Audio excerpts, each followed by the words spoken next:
सभी बच्चों का स्वागत है। आइए स्टार्ट करते हैं लेसन नंबर 2। लेसन नंबर 1 जो है लगभग 10 पार्ट में आपका कंप्लीट हुआ है और लेसन नंबर 2 का नाम है पाचन तंत्र, डाइजेस्टिव सिस्टम। ठीक है, डाइजेस्टिव सिस्टम ओब्लिक करके लिख लेंगे आप, डाइजेस्टिव सिस्टम। डाइजेस्टिव सिस्टम, ठीक है। डाइजेस्टिव सिस्टम यानी कि पाचन तंत्र। पाचन तंत्र को समझने से पहले, जैसे कि पिछले चैप्टर में भी हमने किसी भी बारीक से बारीक चीज़ को से आपको अवगत कराया था, तो इसमें भी जानकारी लेंगे कि सबसे पहले बात करते हैं पाचन तंत्र को समझने से पहले, पाचक अंगों को समझने से पहले समझते हैं पाचन क्या है। ठीक है, इसको समझते हैं पाचन क्या है। देखिए पाचन क्या है, जो जटिल भोज्य पदार्थ है, जैसे सपोज करो ये आपकी थाली है, ये क्या है आपकी थाली है,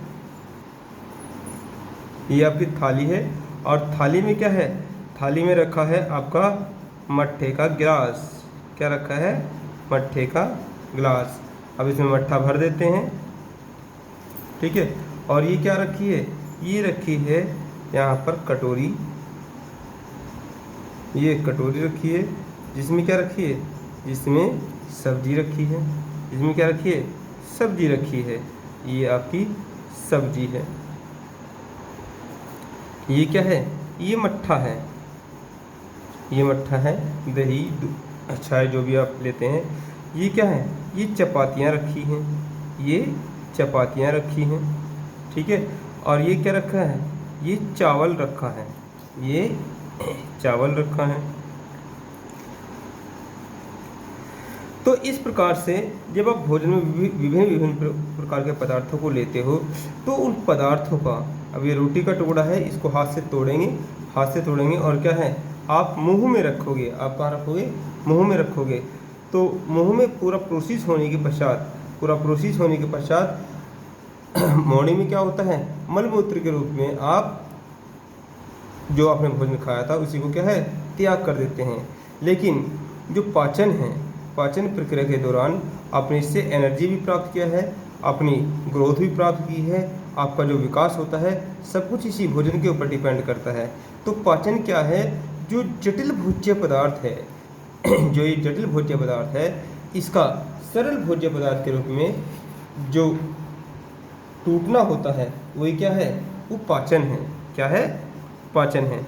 तो पाचन को समझे जटिल भोज्य पदार्थ का सरल भोज्य। अब सरल ये नहीं कि रोटी है, रोटी को आप 10 टुकड़ों में तोड़ दो, नहीं, इसका महीन कणों के रूप में टूटना, इसका महीन कणों के रूप में टूटना क्या है, वो पाचन है।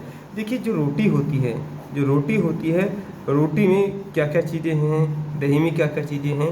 तो मेनली एक ह्यूमन को अपने पोषण के लिए, एक मानव को अपने पोषण के लिए जो चीज़ चाहिए होती हैं वो बेसिकली 3 चीज़ चाहिए होती हैं।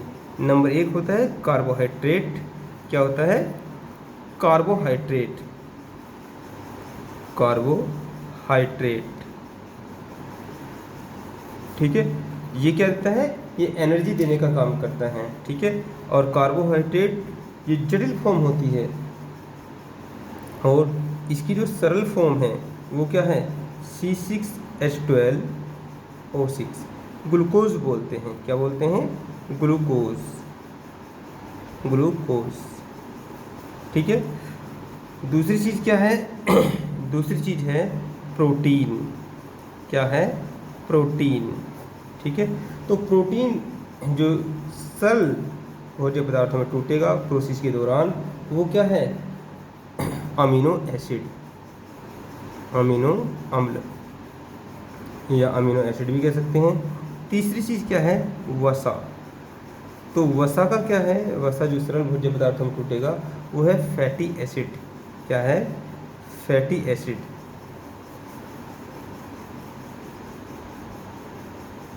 ठीक है। ये फैटी एसिड है, वश्य अम्ल बोलते हैं इसको। तो इन सरल, अब रोटी के अंदर जो कार्बोहाइड्रेट होती है तो वो किस रूप फॉर्म में होती है, माल्टोज की फॉर्म में। किसकी, माल्टोज की फॉर्म में। माल्टोज प्रोसेस होकर फिर किस में कन्वर्ट होता है, वो ग्लूकोज में होता है। कैसे होता है वो आगे चल के हम पढ़ेंगे। तो सबसे पहले हम क्या समझाने का प्रयास कर रहे हैं आपको, जो पाचन तंत्र है, तो जटिल भोज्य पदार्थ का प्रोसेस के दौरान वो प्रोसेस कैसे होता है उसको भी समझेंगे।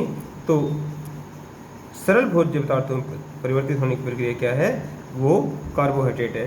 तो जटिल फॉर्म क्या है, जटिल फॉर्म कार्बोहाइड्रेट है और सरल फॉर्म क्या है, ये ग्लूकोज है। ऐसे प्रोटीन की जटिल फॉर्म, प्रोटीन जटिल फॉर्म है, सरल फॉर्म क्या है, अमीनो अम्ल है।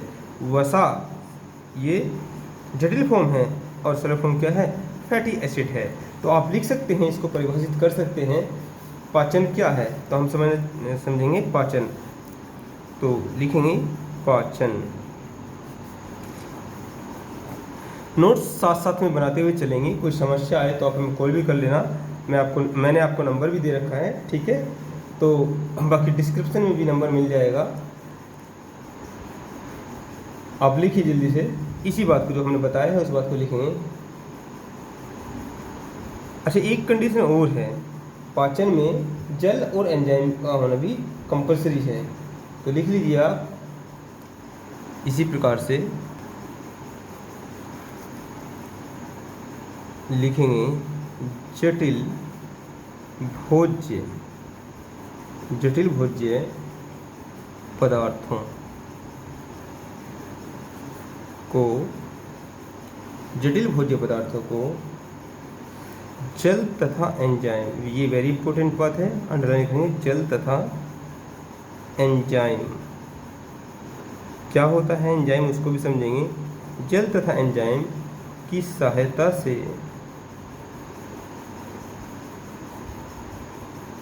सरल भोज्य पदार्थ, सरल भोज्य पदार्थ, सरल भोज्य पदार्थों में बदलने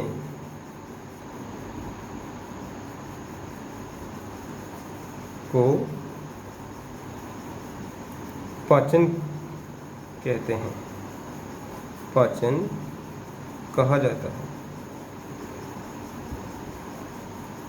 ठीक है।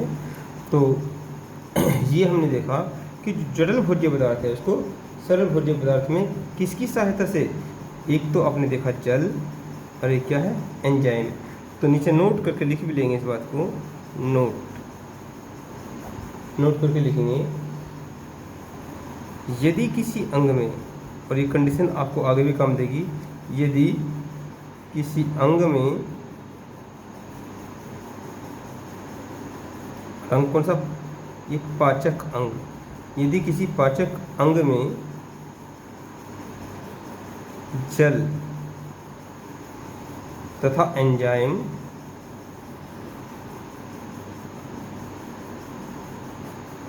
है, तभी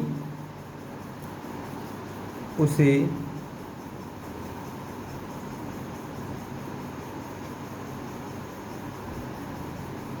उसमें तभी उसमें पाचन होगा। ये कंडीशन है पाचन की, ठीक है। और जो जटिल था आपका, जो जटिल भोज्य पदार्थ है, तो वो क्या है, वो ये कार्बोहाइड्रेट है। तो आप इसको भी साथ में नोट कर लेना, ठीक है। ये जटिल फॉर्म थी। अब समझते हैं, वापस वहीं आते हैं, पाचन तंत्र। तो पाचन तंत्र वो अंग जो पाचन की प्रक्रिया में क्या होते हैं, भाग लेते हैं, उन्हें पाचन तंत्र कहा जाएगा। उन सारे अंगों को मिलाकर क्या कहा जाएगा, पाचन तंत्र। तो पाचन तंत्र हेडिंग डालेंगे, पाचन तंत्र। देखिए, इसको लिखने से पहले सबसे पहले इस बात को समझते हैं, ठीक है। सबसे पहले इस बात को समझते हैं और उसके बाद वापस हम इसको लिखना स्टार्ट करेंगे।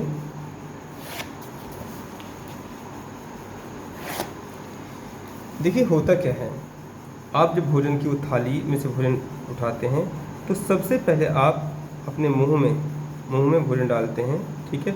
मुंह में भोजन डालते हैं तो ये क्या हुआ, ये अब ये पाचक अंग है या नहीं है, इस बात का टेस्ट भी आपको बताएंगे। उसके पश्चात जो भोजन है, वो कहाँ जाएगा, इस तरीके से नोस्ट्रल कैविटी भी होती है, नासा छिद्र भी होता है, और यहाँ पर क्या होता है, यहाँ पर एक विशेष प्रकार का वाल्व, रहता है, एपिग्लैटिस, ठीक है। और ये आपका भोजन नीचे की ओर जाएगा, ठीक है, ग्रास नली में। उसके बाद अमाशय में भोजन आएगा और अमाशय से इस कहाँ, छोटी आंत में, अमाशय से ये छोटी आंत में भोजन चला जाता है, ठीक है। छोटी आंत के पश्चात ये भोजन, ये इस प्रकार से, छोटी आंत काफ़ी लंबी होती है, क्यों लंबी होती है इस बात को भी समझेंगे। उसके पश्चात ये भोजन बड़ी आंत में प्रवेश करता है। बड़ी आंत का जो डायमीटर होता है वो क्या होता है, वो ज़्यादा होता है। जो इसका डायमीटर है वो क्या है, वो ज़्यादा है, इसीलिए इसको बड़ी आंत कहा जाता है, ठीक है। देखिए,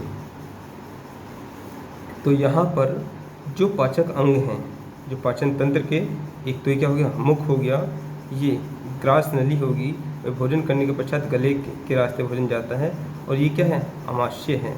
ये ग्रास नली है, ग्रास नली है, ये क्या है, अमाशय है, अमाशय है, ये क्या है, ये मुख है, ठीक है। तो वापस इस चीज़ को देखेंगे, लेकिन ये क्या है, ये छोटी आंत है, ये छोटी आंत है, छोटी आंत है, ये क्या है, ये बड़ी आंत है, ये बड़ी आंत है, ठीक है। तो पाचन तंत्र क्या हुआ, पाचन तंत्र क्या हुआ, इन सब अंगों को सामूहिक रूप से क्या कहेंगे, पाचन तंत्र कहेंगे, ठीक है। तो इस बात को लिख लीजिए, इस बात को आप लिख लीजिए। डायग्राम बनाने का मौका मैं आपको दूंगा, पहले मैं समझा रहा था आपको। तो पाचन तंत्र, ठीक है। तो जो पाचन की प्रक्रिया में, पाचन की प्रक्रिया में जो अंग भाग लेते हैं उन्हें क्या कहा जाएगा, पाचन तंत्र कहा जाएगा। तो लिख लीजिए आप, पाचन क्रिया या प्रक्रिया, पाचन प्रक्रिया में भाग लेने वाले, में भाग लेने वाले, लेने वाले अंगों को, अंगों को पाचन तंत्र के अंतर्गत रखा जाएगा, पाचन तंत्र के अंतर्गत रखा जाता है।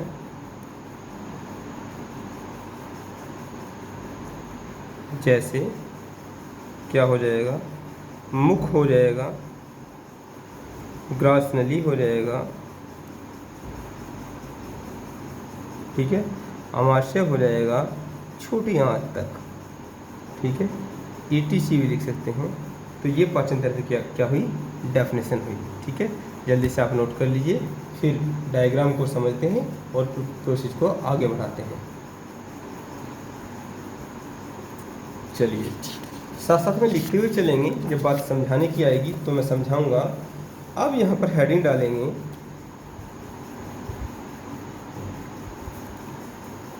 पाचन तंत्र के अंग, पाचन तंत्र के अंग, पाचन तंत्र के अंग, ठीक है। ये हेडिंग डाल लीजिए, पाचन तंत्र के अंग, ठीक है। उसके पश्चात ये डायग्राम आप बनाना चाहें तो बना लें, अदरवाइज पहले लिखेंगे जो पाचन तंत्र